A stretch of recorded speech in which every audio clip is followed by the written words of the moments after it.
Coucou les amis, bienvenue dans ce nouveau numéro de 7, consacré aujourd'hui à Martin et Corse.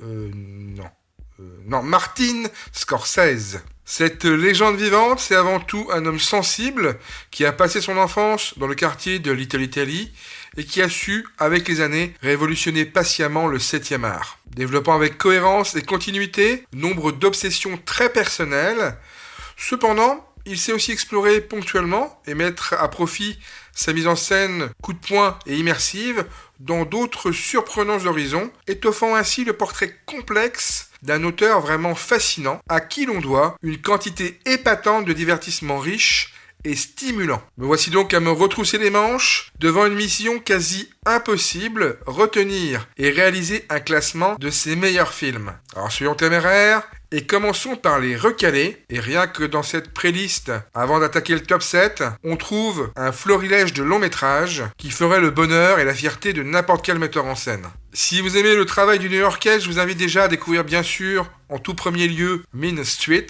Derrière ça, vous pouvez enchaîner directement sur le mythique film de boxe Raging Bull, où Bob De Niro prête ses traits à Jake LaMotta. N'oublions surtout pas ce film culte qui est La valse des pantins, le film totalement déjanté After Hours. Plus près de nous, l'énigmatique Shutter Island. Faites-vous un petit plaisir en retrouvant le duo Paul Newman-Tom Cruise dans La couleur de l'argent. Trouvez également un moment pour vous délecter de la fresque Gangs of New York ou du très ambitieux Aviator. Et enfin, pour un plaisir plus familial, tournez-vous vers Hugo Cabret.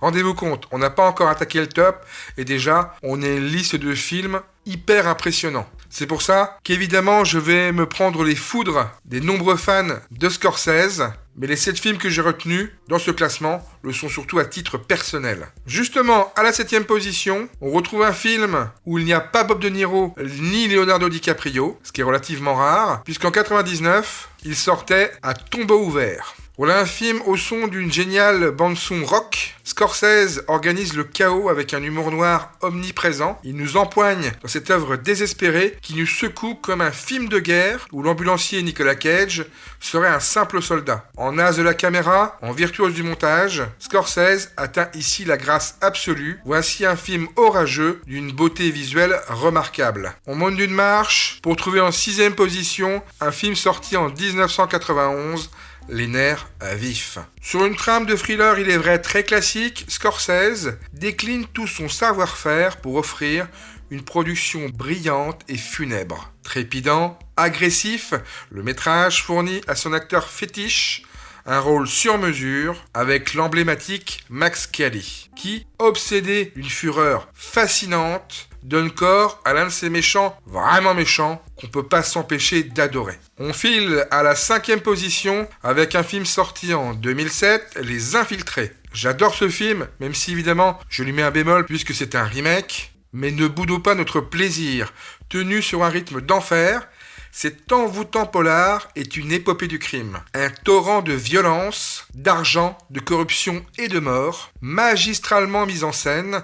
Ce passionnant jeu de dupes se voit avec jubilation tant le suspense et la maîtrise sont à couper le souffle. En plus, en cadeau, la présence de Jack Nicholson dans ce film qui révèle du meilleur de Scorsese, du plus puissant des cinémas.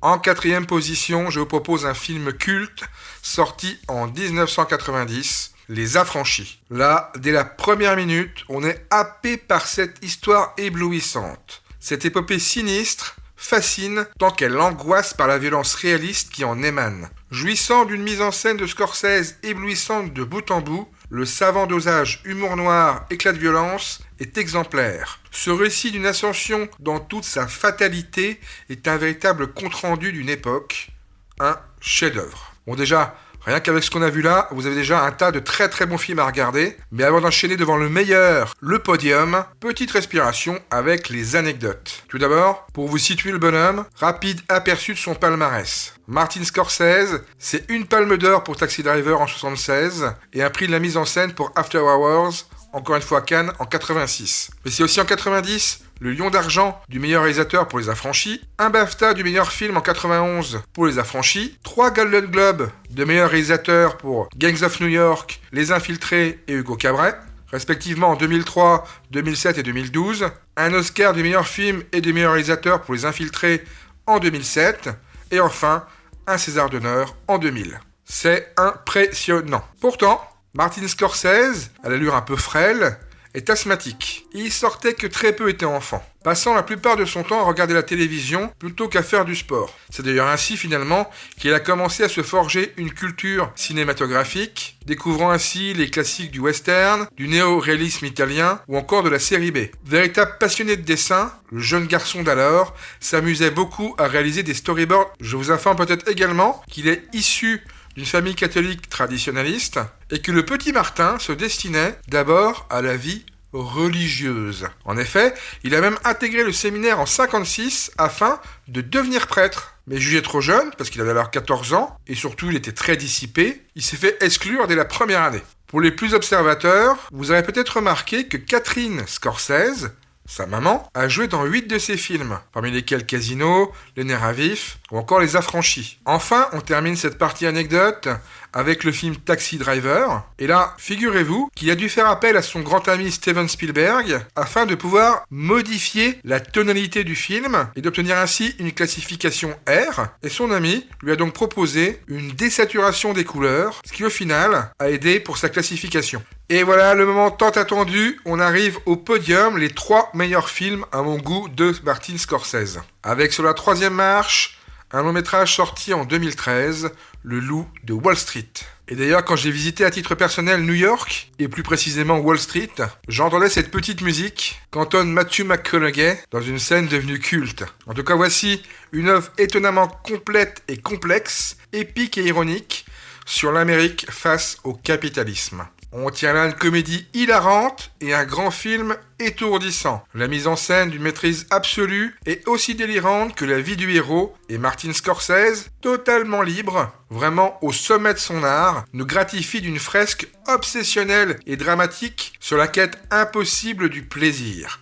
DiCaprio est extraordinaire dans la peau d'une crapule d'anthologie. A noter que le film détient un record pas banal, c'est celui où on entend le plus de fois le mot fuck. Il retentit 506 fois en tout dans le long métrage. On poursuit cette remontée du classement et on s'arrête à la 2e place avec Taxi Driver, sorti en 1976. On en parlait il y a quelques secondes. Voici un long métrage placé au panthéon des 100 plus grands films au monde. Cette peinture glaçante de son époque est proprement saisissante. La descente aux enfers de Travis Bickle, dans ce microcosme de la nuit new-yorkaise, est un film éminemment pessimiste sur la solitude. De Niro, génial caméléon, y est absolument époustouflant dans le portrait de ce justicier devant se confronter à un univers où se mêlent politique, cynisme, intime et réalisme. Iconique et intemporelle, cette fable macabre est fascinante par sa profonde réflexion et complexité. Et quand on sait que la fameuse réplique « You taken to me »